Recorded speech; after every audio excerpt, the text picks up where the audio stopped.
12 जून की उस सुबह जब अहमदाबाद की धरती कांप उठी, टेक ऑफ के महज 33 सेकंड के अंदर एयर इंडिया का बोइंग 787 ड्रीमलाइनर एक हॉस्टल से जा टकराया और कुछ ही पलों में 241 जिंदगियां राख बन गई।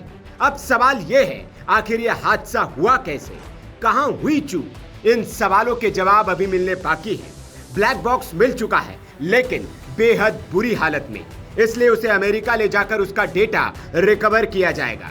लेकिन इस बीच अब विमान का मलबा क्रैश की साइट से शिफ्ट किया जा रहा है। सवाल ये कि ये मलबा कहां और क्यों ले जाया जा रहा है, तो हम आपको बता दें कि ये मलबा केवल टूटे लोहे का ढेर नहीं है, बल्कि ये हर उस सवाल की चाबी है जिसे आप और हम जानना चाहते हैं। इसलिए इस मलबे को सुरक्षित जगह पर शिफ्ट किया जा रहा है। Ahmedabad police commissioner GS Malik के मुताबिक मलबे को एयरपोर्ट के पास गुजसेल ऑफिस के पास एक नई जांच साइट पर ले जाया जा रहा है। सवाल ये कि क्यों, तो जवाब ये है क्योंकि वहां विशेषज्ञ इस पूरे मलबे को दोबारा जोड़ेंगे, जैसे किसी विशाल मिस्ट्री पजल को सुलझाया जाता है।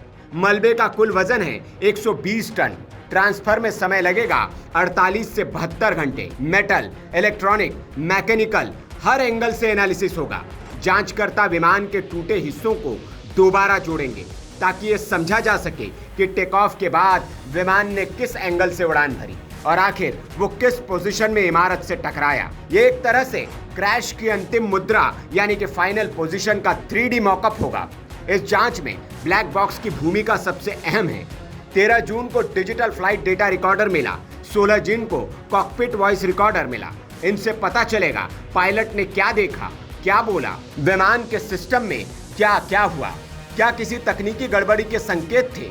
यह विमान अमेरिका की कंपनी बोइंग की ओर से बनाया गया था, इसलिए अमेरिका की NTSB यानी कि नेशनल ट्रांसपोर्टेशन सेफ्टी बोर्ड भी इस जांच में भारत की AAIB के साथ शामिल है। दोनों देश मिलकर हर उस संभावनाओं को टटोल रहे हैं जो इस भयानक हादसे की वजह हो सकती है, जैसे तकनीकी फेल्योर, मेंटेनेंस में चूक या किसी सिस्टम की धोखेबाजी। इस हादसे में 247 शवों की पहचान DNA के जरिए हो चुकी है और अब तक 232 शवों को उनके परिवारों को सौंपा जा चुका है। हर एक परिवार के लिए सिर्फ जांच नहीं, इंसाफ की उम्मीद है।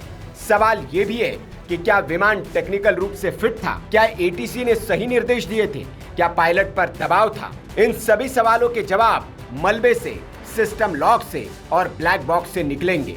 ये जांच सिर्फ एक तकनीकी प्रक्रिया नहीं, बल्कि उन 271 मासूमों की आत्मा को न्याय दिलाने की कोशिश है जो इस हादसे में चले गए। Bureau report, VK news. VK news, राष्ट्र के नाम।